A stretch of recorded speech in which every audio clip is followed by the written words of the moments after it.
term Middle East originated sometime in the second half of the 19th century, reportedly within the British India Office, the organizational body that managed the then provinces of British India.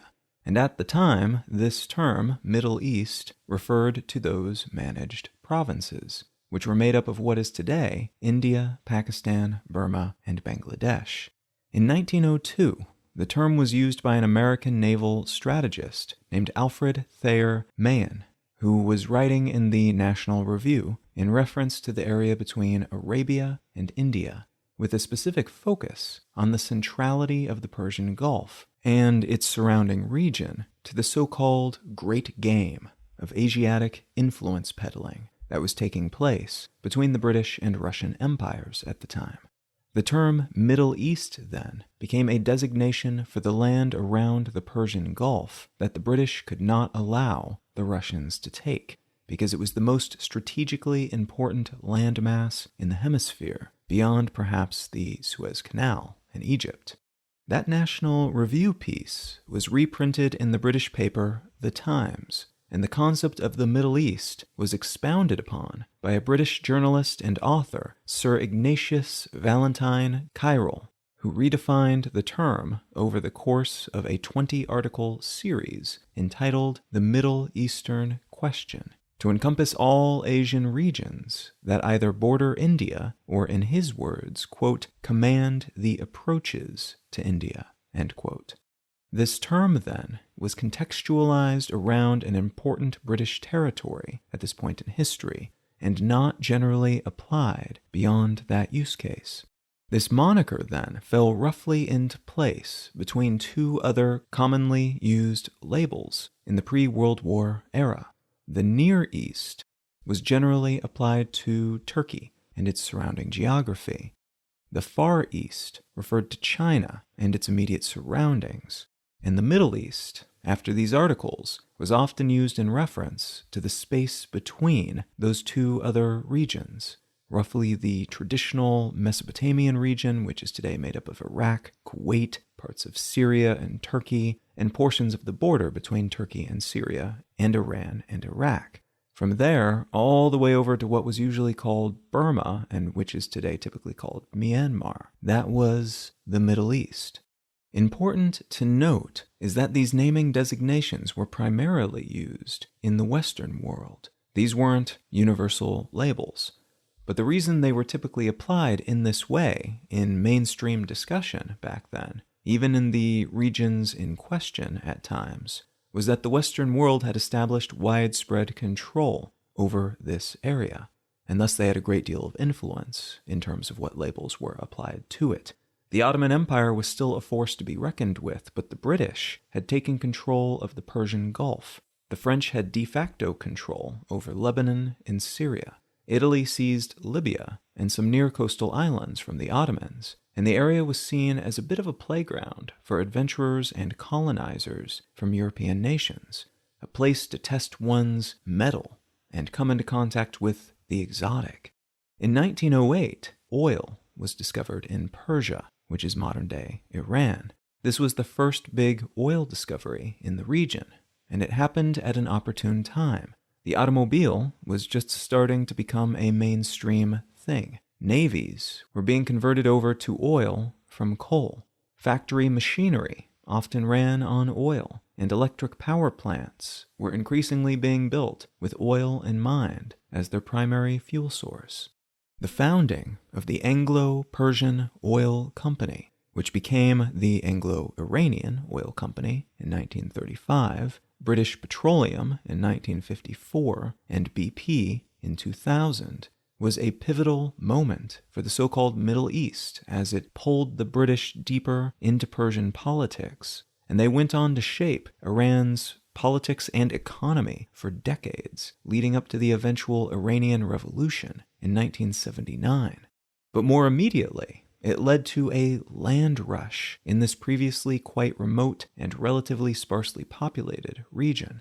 There were cities, but most were fairly infrastructurally frail, in part because of traditional organizational priorities, but also because they'd been occupied and fought over and bled dry by a lot of outside forces for much of their modern history. The incoming oil wealth changed the prevailing dynamic of the region in practice and in perception. Instead of simply being land that needed to be watched and guarded because it was close to valuable European holdings and trade ports in the region, now the area itself was considered to be quite valuable. And that meant the advent of new squabbles, new claims being made, new confrontations with other European powers, but also with local residents who had been there all along, who didn't have claims that would necessarily stand up within the legal systems of these foreign governments. World War I slowed exploration and oil infrastructure building for a period, but it increased the ardency with which oil was sought afterward, as the war made clear that oil would be a fundamental and vital resource for all future such conflicts, and for many of the technologies that were first deployed on scale during the war, but which would be used during peacetime. The Great Depression, which was felt worldwide, also reached into the Middle East, which collapsed a lot of traditional economic sectors, leaving these local governments and leaders more open to exploring opportunities that they were previously quite skeptical about, because they were suffering catastrophic economic losses and didn't have a lot of other options available. Throughout the interwar period, more countries in the region discovered oil reserves. Foreign interests involved themselves with the exploitation of those reserves, and various, often new or revamped, power structures emerged alongside all the wealth these reserves entailed. Traditional animosities and alliances were rewritten by the year, and a large number of independence movements emerged alongside the conquests and formation of corporations. When the Ottoman Empire was dissolved following World War I, the term Near East fell out of common use, with Middle East taking on increased prominence in the English vernacular, referring to existing countries, but also all the newly emerging countries and governments in this swiftly developing, newly enriched and enriching part of the world. During that same period, this term was often colloquialized to reference not just a specific landmass, but a collection of countries in a loosely defined region, all of which shared the same religion, Islam. And though many variations of Islam exist and existed back then, being able to broadly gesture at the trends and history and happenings within the so-called Islamic world, which expanded the range of the term Middle East to include portions of northern Africa as well, was often quite useful as a shorthand for certain types of discussions, even if it, as is the case with most such terms, often flattened groups of people and regions and overlooked important distinctions in favor of concision. Post-World War II, this designation became more fraught, though, due to the formation of a new Middle Eastern region state, Israel, which did not fit into that colloquialized version of the term Middle East. And this was seen by some as a great cause for celebration, by others as a major betrayal, and by others still as a massive complication in a region already beset with a large number of complications. What I'd like to talk about today is the emergence and early days of Israel as a nation, and the contemporary potential for an easing of relations between Israel and some of its neighbors.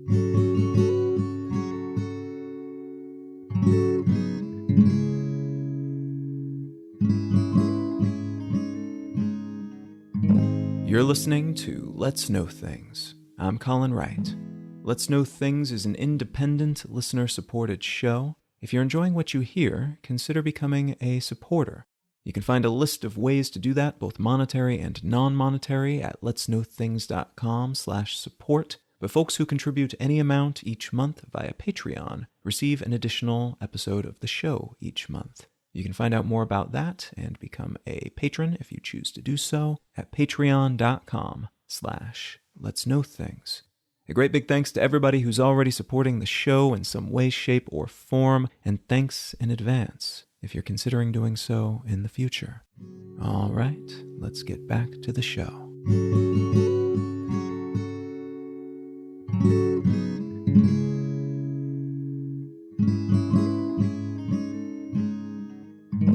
The article I'd like to start with today comes from Al Jazeera, and it's entitled, How the World Reacted to Bahrain and Israel, Normalizing Ties. In May of 1948, the State of Israel was officially established by the Jewish People's Council at the Tel Aviv Museum. This state was formally recognized by both the United States and the Soviet Union, the two superpowers that were most intact and in control in the immediate aftermath of World War II. And Arab League states, Egypt, Transjordan, Syria, Lebanon, and Iraq, did not approve. They very firmly disapproved, actually, responding to the announcement with an invasion of the region that some were now calling Israel, but which had the day before been called the British Mandate for Palestine. This announcement and the subsequent war fought between regional powers was the culmination of decades of work by Jewish organizations hoping to carve out their own state in a part of the world that is traditional and sacred in their religion, alongside a whole lot of illegal immigration into that region by Jewish people from around the world, especially just after World War I and into the post-World War II years. There was also both tacit and declared support for the formation of a Jewish state at various times from major world powers and from organizations like the League of Nations and then its successor, the United Nations. The UN General Assembly vote on the question of Palestine supported a United Nations Special Committee recommendation that the area, at the time held by the British, be divided up into a Jewish nation, an Arab nation, and the city of Jerusalem, which would be separate from both and run by an international trusteeship system. Before this division could be carried out, though, a civil war was sparked between Jewish and Arab communities in British-held Palestine, and Egyptian soldiers joined the Arab side of this conflict, successfully implementing a blockade against the Jewish side. This blockade held, and the conflict resulted in the United States withdrawing their support from the planned partitioning of the country, which encouraged Arab League countries to double down on their efforts, thinking that they could maybe keep other Western interests out of the area if they continued to show their military resolve against the breakup of Palestine and this new Jewish state being dropped in their midst. The Jewish side was able to get arms and other resources from supportive Americans and from Stalin's Soviet Union, and they used these resources, along with compulsory military training for everyone on their side, to claim mixed areas, Jewish-Arab mixed areas of the country, which caused hundreds of thousands of Arab Palestinians to flee to neighboring countries. This sudden surge in migration across their borders, a true migration crisis, was part of what catalyzed more ardent Arab League involvement in this conflict, and is part of what led to the aforementioned invasion by some Arab League states of the very young nation of Israel. So the new state of Israel was on the defensive for the first few months of its existence, and was therefore pretty far behind in terms of organization and arms compared to their opponents. But after a few months, they had received an influx of Jewish World War II veterans from around the world, and arms from Czechoslovakia, which broke a UN resolution in order to provide those arms. And the Israelis were able to push the Arab League militaries back, while also conquering some of the areas that had been designated for Arabs in the UN resolution along the way. A series of armistices were signed between Israel and the Arab League countries the first quarter of 1949, though no peace agreements were signed. Conflicts between these countries continued for the next few decades, though, with a few notable strikes, like a well-planned attack on Egypt by Israel, France, and the United Kingdom, after the Egyptian government nationalized the French and British-owned, but Egypt-located, Suez Canal, which connected the Mediterranean Sea to the Red Sea, and which was the biggest source of revenue that the Egyptian government had at that point. The strike on Egypt lasted only until the United Nations could get involved, which led to a pullback and peacekeeping efforts. But that short conflict lit the fuse on future conflicts between Egypt and Israel in particular, arguably culminating with the closure of the Straits of Tiran to Israel, which made shipping things in or out of the country very, very difficult, an act that previous Israeli governments had said would amount to a declaration of war if it ever happened, because of the importance of the straits to their economic well-being. The 6-day war was a very short conflict that was sparked in part by the closing of the straits, but also by continued embargoes and other aggressions from Arab League nations toward Israel during this time. Many smaller skirmishes preceded this war. There was even a pre-war aerial clash between Israel and Syria. But once the war got started, the conflict was so short, in part because Israel fully militarized its citizenry, essentially shutting down its economy for the duration of the conflict, but also because Israel launched a very successful surprise attack against Egypt's air force, destroying the vast majority of that air force while it was still on the ground. By noon of the first day of the conflict, the Jordanian and Syrian air forces were also destroyed by aerial bombings conducted by the Israelis, and this opening gambit is considered to have been one of the most successful aerial campaigns in military history because of the dramatic advantage that it gave Israel against their opponents in this war. The war started on June 5th, 1967, with that surprise attack by the Israelis, and Egypt and Jordan agreed to ceasefires on June 8th, followed by Syria on June 9th. Israel signed the ceasefires on June 11th, bringing the war to an end. In the aftermath, Israel claimed the Gaza Strip and Sinai Peninsula from Egypt, the West Bank, including East Jerusalem, from Jordan, and the Golan Heights region from Syria. As is often the case, this war, in some ways, fed the next war, a conflict often called the Yom Kippur War, or Ramadan War, which lasted from October 6th until October 25th of 1973. This time around, Egypt and Syria launched a surprise attack against Israel on Yom Kippur, an annual holiday and day of rest, fasting, and prayer in Judaism, which also fell during the month-long Muslim holiday of Ramadan. After a few days of success for Egypt, which hoped to reclaim some of the land that was taken from it in the previous war, Israel responded more fully, and the two countries were brought to a stalemate before Israel was able to push back against both countries, taking the offensive and getting scarily close to the core of their inhabited regions before the UN stepped in with a ceasefire, which then unraveled in very short order, with both sides blaming the other for that unraveling.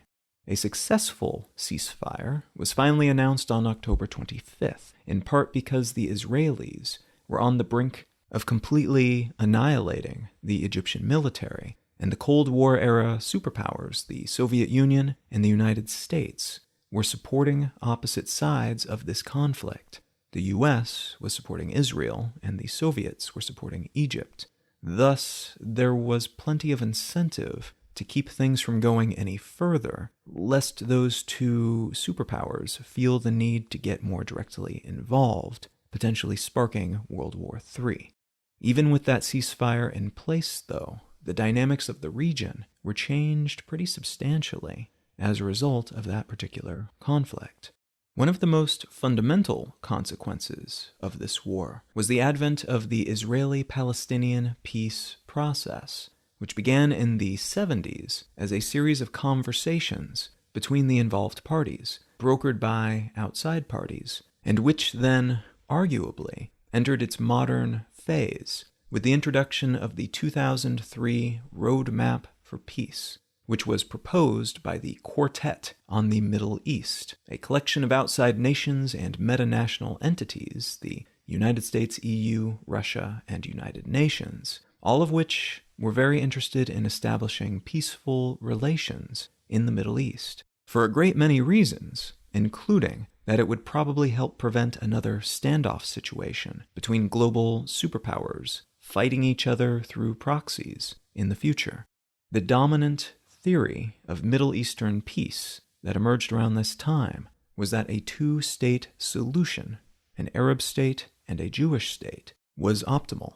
And the real work was figuring out how to make everyone happy, so conflict wouldn't keep brewing after firm divisions were made.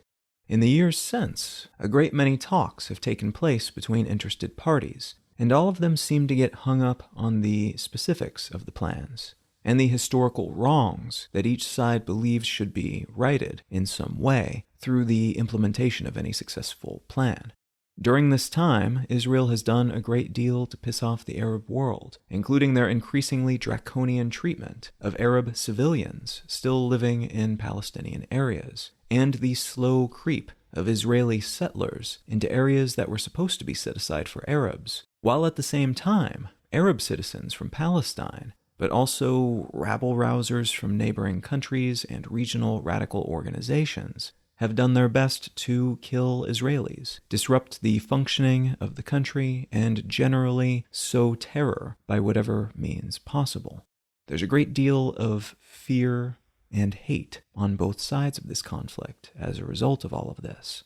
A slew of peace plans and operational agreements have steadily rolled out over the past few decades, but each has been swept aside due to the consistent tensions, conflicts, threats, and fixation by both sides on very old but also quite recent horrible happenings and relations between these two groups and their allies.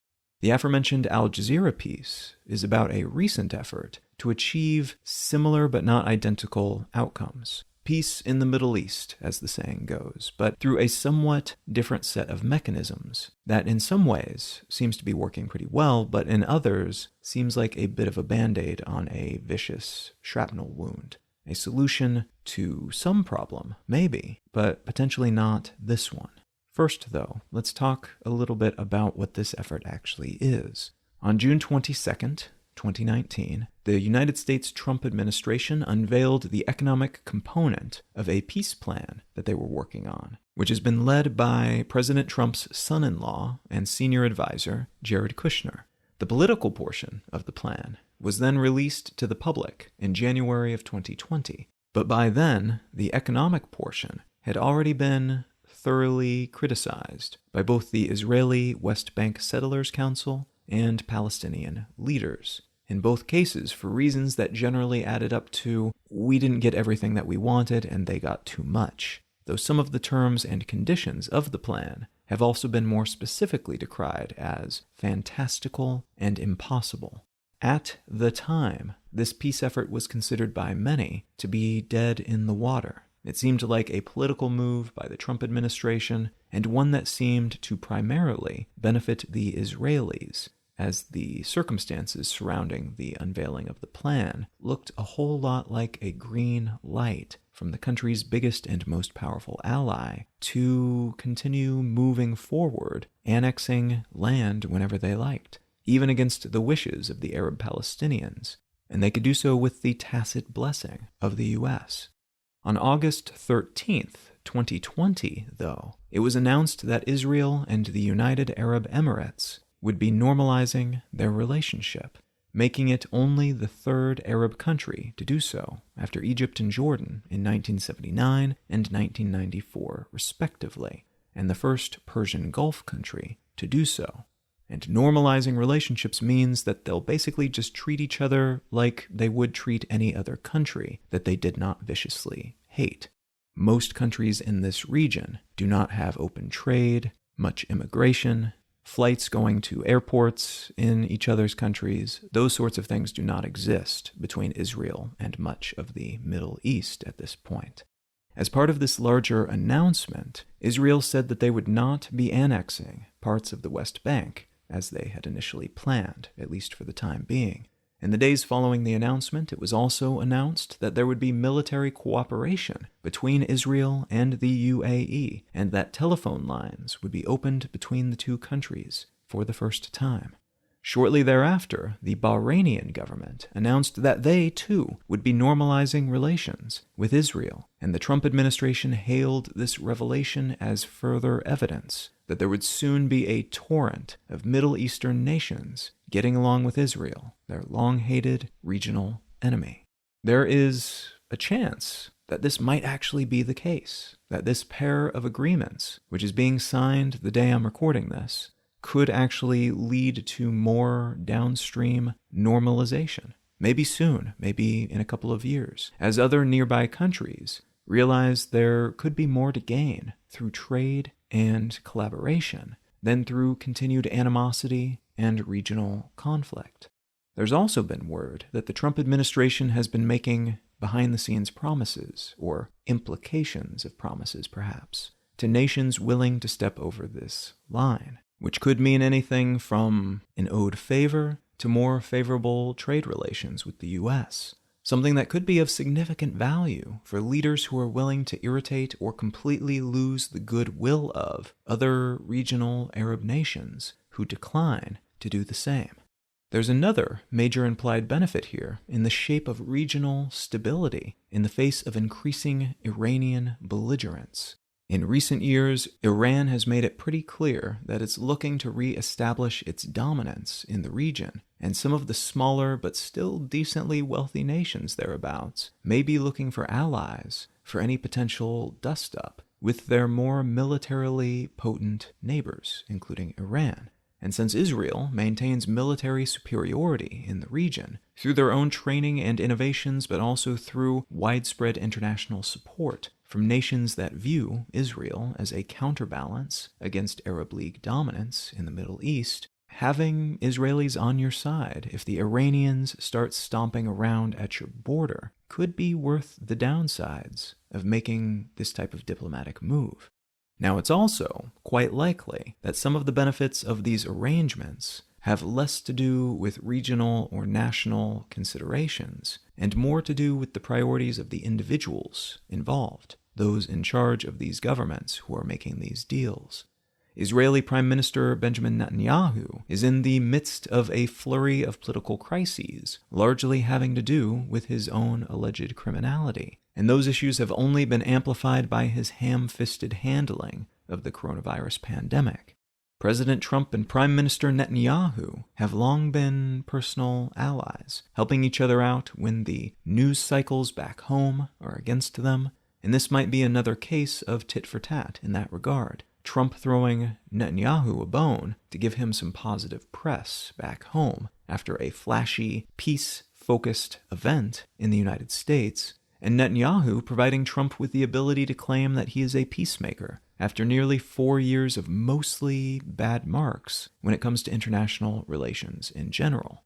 The de facto leader of the UAE, the Crown Prince of Abu Dhabi, Mohammed bin Zayed, also has quite a bit to gain from this arrangement, both because of Iran's increasing threat profile for smaller nations in the region, and because the Trump administration has been good for their nearby ally, Saudi Arabia. Basically, his allies have been enriched, and his enemies have been diminished under the Trump administration in general, and thus helping Trump stay in office and playing ball with a seeming peacemaking request seems like pretty good political calculus, looking at things from that angle. The Bahrainians, who are even more closely intertwined with the Saudis, should similarly gain from this arrangement, and from the perpetuation of Trump's administrative dominance over United States foreign policy. Very not happy with this arrangement are the Arab Palestinians, who seem to feel more than a little betrayed by this agreement, and very concerned about what it implies for their own outlook.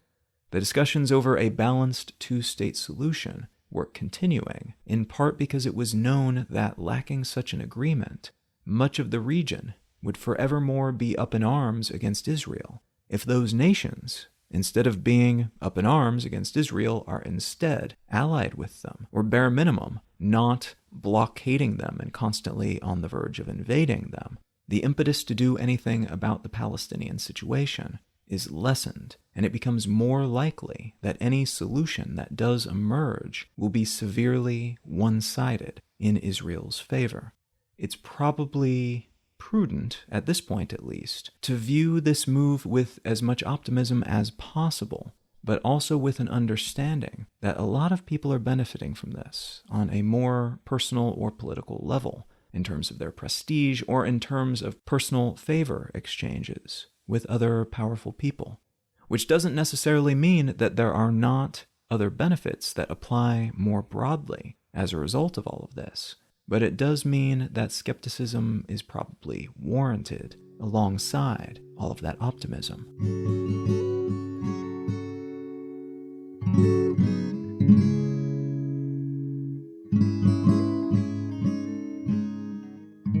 If you're finding some value in what I'm doing here, consider becoming a supporter of this show. The simplest way to do so is to become a patron, and by committing to contributing any amount each month at patreon.com/letsknowthings, you will receive an additional episode of this show each month. If that's not your jam, there are other ways to help support this show as well, both monetary and non-monetary in nature. You can find a list of those at letsknowthings.com/support.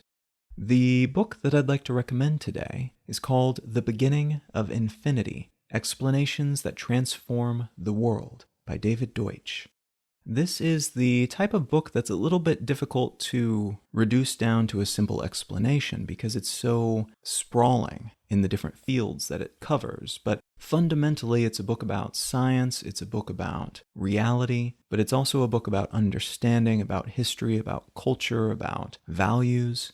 And though it's a bit of a chunky tome, it's definitely worth getting into. I think every single chapter had at least a couple of moments where I was left thinking deeply about something and had to step away from the book for a few minutes to cognate on that. And that to me is the sign of a good book because it's something that makes you want to stop and pause and think rather than just sitting in the waterfall of information and not doing anything about that information. It's a book that tends to tie together a disparate collection of different types of information. And that is a genre of nonfiction that I'm very much a fan of. If any of that sounds interesting to you, consider picking up a copy of The Beginning of Infinity by David Deutsch.